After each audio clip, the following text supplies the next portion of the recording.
Testing, testing, one, two, three, testing. This is Kev. This is Black Man Being Brutally Honest, and this broadcast here is a redo. All right. I had sound troubles in the last one, so any of y'all watching this that watched before, thanks for watching me talk about this again. And here we go. Um, just bear with me for a moment, make sure everything's in place, so I can show y'all this little report here. Uh,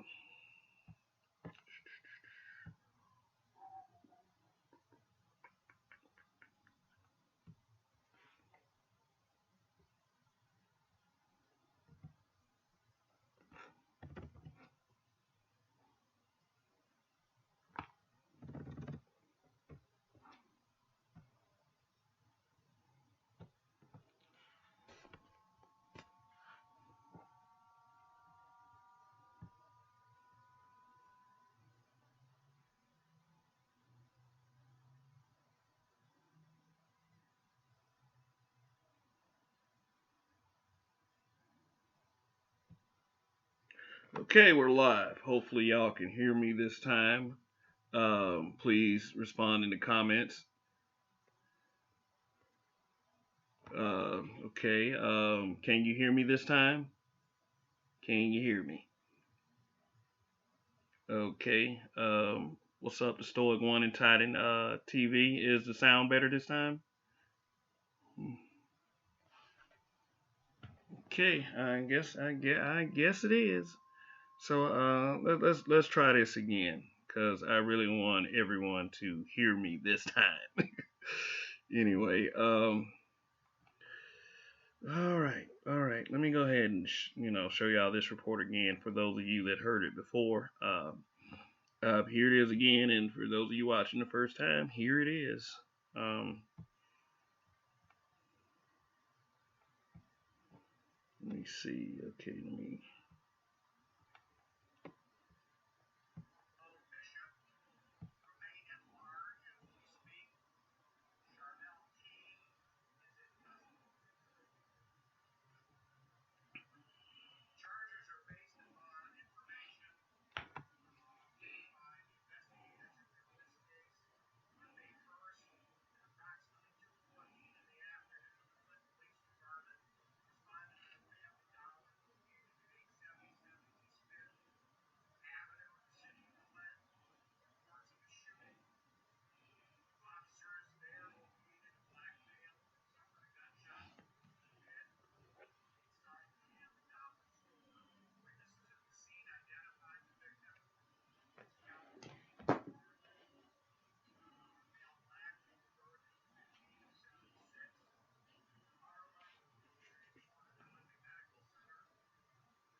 This is Genesee County Prosecutor Dave Layton.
All right, but you not only do this for people like Calvin Monerlin, you do this for the safety of those you love and yourself.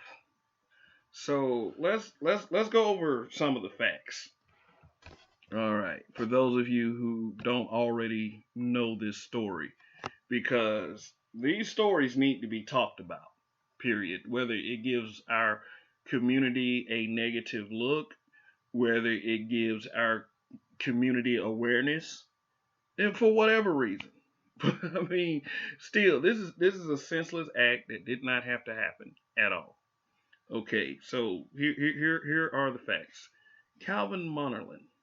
Calvin Monerlin was a 43-year-old husband, father, and an honest worker uh, that worked at a local Family Dollar as a security guard in Flint, Michigan. And here enters Charmel T into the store. Um, Charmel T came in with her daughter and is immediately stopped by Monerlin, who is affectionately known as Duper by those who love him, of course. He stops Charmel because her daughter, not her, is not wearing a mask. Charmel then blows up because this is the kind of thing that happens. She blows up because she's being told to do something, and and I'm gonna sound very biased on this one. I mean, what is there's no bias in this anyway. It's a black and white situation, so whatever. Um, Charmel Charmel then blows up at Duper. Probably saying stuff like, "Oh, you can't tell me what to do," blah blah blah, "F you this, F you that," and she's asked to leave. Now, according to Dave Layton, the county prosecutor, um, cell phone records show that she called her husband right after the altercation, and it's an altercation because of her. It's not an altercation because of Duper. She leaves in her SUV with her daughter, comes back 20 minutes later with her husband, Larry Teague Jr., 44 years old. Charmel's 45. And her 23-year-old son, Ramonye Bishop. They say Ramon Bishop, but it has a yeah at the end. Y-E-A, a yeah. So just be aware of anybody who has that kind of mugshot named Ramonye. So I'm going to call him Ramonye because that's what his name is. That's what his stupid name is. Okay, they enter the store. Larry confronts him, saying, why you disrespecting my wife? Probably if you probably turn into a shouting match. You know, Duper being the big guy that he is, because when smaller pookie types confront bigger guys, they feel like that. You know, they feel like that they're already in a fight because of what because they feel like the yelling and shouting is going to get them somewhere. And from what I'm hearing, while Duper was distracted with Larry's yelling and screaming like a girl, possibly, Ramonier comes behind him and shoots him in the back of the head. What a coward! So since then, yes, you as you heard, uh, Calvin Monahan was taken to one of the local emergency facilities where they weren't able to save him. Okay, just some things to digest in this. First of all, okay, she had a mask on when she entered that Family Dollar, not her daughter. And I will state this: if there was a choice between me, if we only had one mask between myself and my daughter, of course my daughter would get the mask. That's no question. That's my child. I want to keep my child safe. And another way that I keep my child safe is to not go out in public and get close to people in this time of this virus. That's another way. I'm not going to do anything that's going to purposely endanger my child. And Charmel already had made two dumb decisions, two selfish, horrible decisions before she even attempted to enter that store like that. Now, let me tell you a little bit about a security guard that I had a conversation with. I worked at one of the local hospitals. He tells me, and this is you can't discount somebody's experiences over personal feelings because there's actually some of our people that don't like to hear people talk like their experiences, their facts, the fact not their the facts and the truth. And here's what he told me. He said that he may get 20 calls daily for disruption and disturbances involving people. Of those 21 calls, 19 of those calls are going to be our people. And and he swore up and down those 19 times all of them can be avoided. Every one of them can be avoided by better decision making. He said that there was literally a guy smoking a cigarette under a no smoking sign and got mad with him for telling him to walk a few feet over there. It's ridiculous. This is insane logic. He told me of another woman that stretched her feet out and played her cell phone speaker for everybody to hear her talking loud to whoever she was talking to. When he asked her to mute, go outside, do whatever, but be quiet because people in here are sick and and when they're loud sounds to sick and hurting people, it annoys them to the point where it annoys him to the point to make that pain even worse. And she instead of her just doing what the man said, she's like, oh, hold on, is this Uncle Tom such and such sell out ass such and such? What we have to understand, those of us with a higher mentality, that people like Charmel thought that it was perfectly normal to start an altercation with that man over something the state mandated. The state said you can't be here with a mask on. Because if you look at it, okay, we're trying to keep people safe. And if the right authority came in that store could get fined for that daughter being, for her daughter not having a mask on. They let them enter the store like that. And then they felt like you were automatically putting people's lives in danger. See, the coronavirus hysteria is than just a lot more than just people being afraid of the sickness. It's people going off and doing dumb shit too. This is why I champion common sense.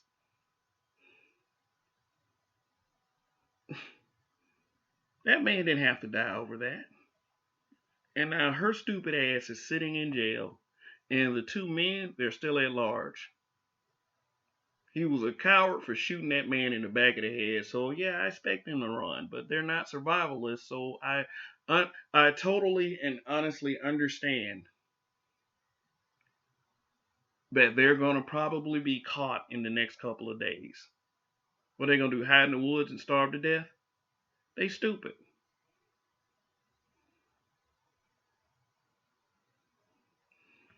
But my condolences to the family of Calvin James Monerlin. And I'm sorry this had to happen over something very basic and very simple. And they knew they see it's just I don't know. It just it's not much to say on. It's not much more to say on this except for I hope they catch these two stupid ass people soon. I hope she gets as much time as they do. Because if they get sentenced life, she needs to get sentenced life too. She's not probably not gonna get life, but if it wasn't for her, that man would not be dead. If it wasn't for bad decision making, that man would not be dead. And quite frankly, if it wasn't for niggatry, that man wouldn't be dead. Why do people like this think it's perfectly okay to harm our people over a simple altercation? No, not altercation. Excuse me, my bad. Over a state mandate. Now, I'm going to say something that a lot of people are not going to like now. If Calvin Monerlin was a white man, Charmel would have exited the store and came back with her and her daughter in a face mask. And y'all may not agree with that wholly, but search your heart. You know the truth. Y'all know the truth. We do this to ourselves.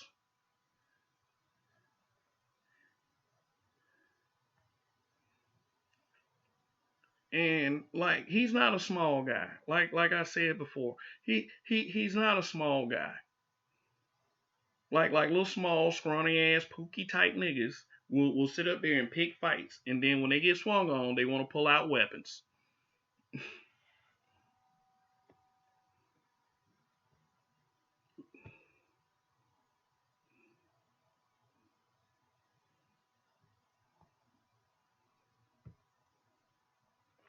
I'm a believer that we have to be proactive in solving our own problems.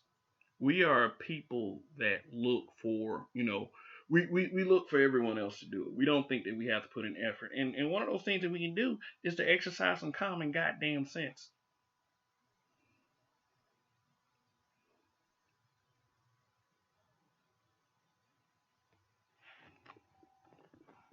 Tragedy. Tragedy. Now, the Monerland family, the kids, the wife and the kids he leave behind, now have the ominous task of burying their loved one in the back of the head. Wow. Mm. Oh yeah, some of us got to do better. Seriously, this is not. This is some. I mean, like people. I know people die every day, and it's sad because when you actually look up how many reports of how many stories are actually like this, it's ridiculous. It is at a ridiculous level. Killing was the answer for these folks.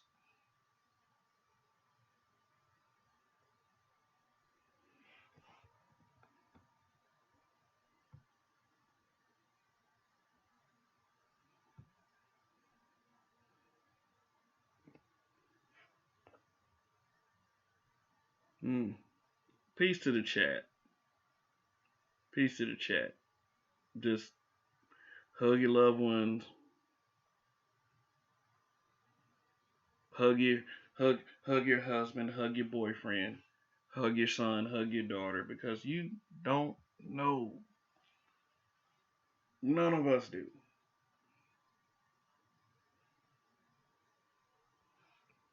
Larry T. Jr.